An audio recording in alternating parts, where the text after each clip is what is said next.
ಕನ್ಯಾ ರಾಶಿಯವರಿಗೆ 2025 ಹೇಗಿರುತ್ತೆ? ಅಯ್ಯೋ, ಇಷ್ಟು ವರ್ಷ ತುಂಬ ಕಷ್ಟಪಟ್ಟೆ ಗುರುಗಳೇ, ಬಹಳಷ್ಟು ಸಾಲ ಮಾಡದೆ, ಬಡ್ಡಿ ಕಟ್ಟದೆ, ಚೀಟಿ ಹಾಕದೆ, ಮೋಸ ಹೋದೆ, ಅದು ಯಾರೋ ಎತ್ಕೊಂಡು ಹೊರಟೇ ಹೋದ್ರು, ಇಷ್ಟೆಲ್ಲವನ್ನು ಅನುಭವಿಸ್ತಾ ಇದ್ದೀನಿ. ಬೇರೆಯವರಿಗೆ ಶ್ಯೂರಿಟಿ ಹಾಕಿ ಇವತ್ತು ಕೂಡ ಅನುಭವಿಸ್ತಾ ಇದ್ದೀನಿ. ಯಾಕೆ ಈ ರೀತಿ ಎಲ್ಲ ಆಯಿತು ಹಿಂದೆ? ಆದರೆ ಈ ವರ್ಷ ನಿಮಗೆ ಬುಧನ ಕ್ಷೇತ್ರಕ್ಕೆ ಗುರು ಅಂತಕ್ಕಂಥವರು ಬರ್ತಾರೆ.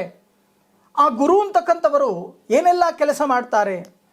ನಿಮ್ಮ ಕೆಲಸ ಕಾರ್ಯಗಳನ್ನು ನಿರ್ವಿಘ್ನವಾಗಿ ಮಾಡ್ತಕ್ಕಂಥ ಒಂದು ಪರಿಸ್ಥಿತಿ, ಶುಭ ಫಲಗಳು ಹೆಚ್ಚಾಗ್ತಕ್ಕಂಥದ್ದು ಕಂಡುಬರುತ್ತೆ. ಜೊತೆಗೆ ಮಾನಸಿಕ ನೆಮ್ಮದಿ, ಕುಟುಂಬದಲ್ಲಿ ಶಾಂತಿ, ಮನೆಯಲ್ಲಿ ಶುಭ ಕಾರ್ಯ ಜರುಗ್ತಕ್ಕಂಥದ್ದು. ನೀವು ಅಂದುಕೊಂಡೇ ಇರಲ್ಲ, ಯಾವುದೋ ಒಂದು ಮೂಲದಿಂದ ಧನ ಲಾಭಗಳು ಬರ್ತಕ್ಕಂಥದ್ದು, ಆಸ್ತಿ ಕೊಂಡುಕೊಳ್ತಕ್ಕಂಥ ಒಂದು ಸಮಯ, ಶುಭ ಯೋಗ, ಹೆಚ್ಚಾಗಿ ಶುಭ ಫಲಗಳನ್ನು ಅನುಭವಿಸ್ತಕ್ಕಂಥ ಒಂದು ವರ್ಷವಾಗುತ್ತೆ 2025. ಆದರೆ ಎಚ್ಚರಿಕೆ ಇರಲಿ, ಯಾರನ್ನೂ ಕೂಡ ಹೆಚ್ಚಿಗೆ ನಂಬಬೇಡಿ. ನಿಮ್ಮ ಬುದ್ಧಿಯನ್ನು ನಿಮ್ಮ ಕೈಯಲ್ಲಿ ಇಟ್ಟು ಈ ವರ್ಷದ ದಿನಗಳನ್ನು ಕಳೀತಕ್ಕಂಥ ಕೆಲಸವನ್ನು ಮಾಡಿ.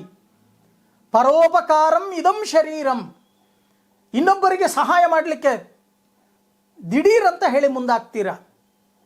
ಸಹಾಯವನ್ನು ಮಾಡಿ, ಯೋಗ್ಯರಿಗೆ ಸಹಾಯವನ್ನು ಮಾಡಿ. ದಾನವನ್ನು ಮಾಡಬೇಕು, ನಿಜ, ಯೋಗ್ಯರಿಗೆ ದಾನವನ್ನು ಮಾಡಬೇಕು. ಯಾರಿಗಾದರೂ ಏನಾದರೂ ಕೊಟ್ಟರೆ ತೂಕ ಮಾಡಿ ಕೊಡಿ. ಅವರಿಗೆ ಕೊಟ್ಟಂಥದ್ದನ್ನು ಜೀರ್ಣಿಸ್ಕೊಳ್ತಕ್ಕಂಥ ಶಕ್ತಿ ಇದೆಯಾ ಇಲ್ವಾ ಅಂತಕ್ಕಂಥದ್ದನ್ನು ನೋಡಿ. ಆ ರೀತಿ ಮಾಡಲ್ಲ ನೀವು, ದಿಢೀರಂತ ಹೇಳಿ ತೀರ್ಮಾನವನ್ನು ತೊಗೊಂಡ್ಬಿಡ್ತೀರ. ಇದರ ಜೊತೆಗೆ ಇತ್ತ ಶತ್ರುಗಳ ಬಾಧೆ, ಅವರು ಮಾಡ್ತಕ್ಕಂಥ ಷಡ್ಯಂತ್ರಕ್ಕೂ ಕೂಡ ಬೀಳಬೇಕಾಗತ್ತೆ ಈ ವರ್ಷದಲ್ಲಿ. ಮಾಟ ಮಂತ್ರ, ಕಟ್ಟು ಕರಾರು ಇತ್ಯಾದಿ ನಿಮ್ಮ ಮೇಲೆ ಪ್ರಯೋಗಗಳಾಗ್ತಕ್ಕಂಥ ಸಾಧ್ಯತೆಗಳಿದೆ. ಕನ್ಯಾ ರಾಶಿಯವರಿಗೆ ಜಾಗ್ರತೆಯನ್ನು ವಹಿಸಿ.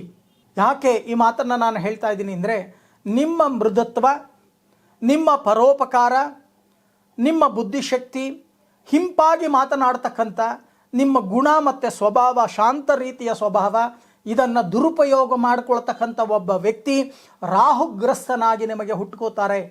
ಬಹಳಷ್ಟು ಜನಕ್ಕೆ ಗೊತ್ತಿಲ್ಲ ಏನು ಮಾಡಬೇಕು. ದಕ್ಷಿಣಾಭಿಮುಖವಾಗಿರ್ತಕ್ಕಂಥ ಆಂಜನೇಯನಿಗೆ ಸೇವೆಯನ್ನು ಮಾಡ್ತಕ್ಕಂಥದ್ದು, ಸಿಂಧೂರ ಧಾರಣೆಯನ್ನು ಮಾಡಿಕೊಳ್ತಕ್ಕಂಥದ್ದು, ತೀರ್ಥ ಪ್ರಾಶನವನ್ನು ಮಾಡಿಕೊಳ್ತಕ್ಕಂಥ ಕೆಲಸ, ಮೈ ಮೇಲೆ ಒಂದು ಕರಿ ದಾರದಲ್ಲಿ ಆಂಜನೇಯನ ಪೆಂಡೆಂಟನ್ನು ಧಾರಣೆಯನ್ನು ಮಾಡಿಕೊಳ್ತಕ್ಕಂಥ ಕೆಲಸ.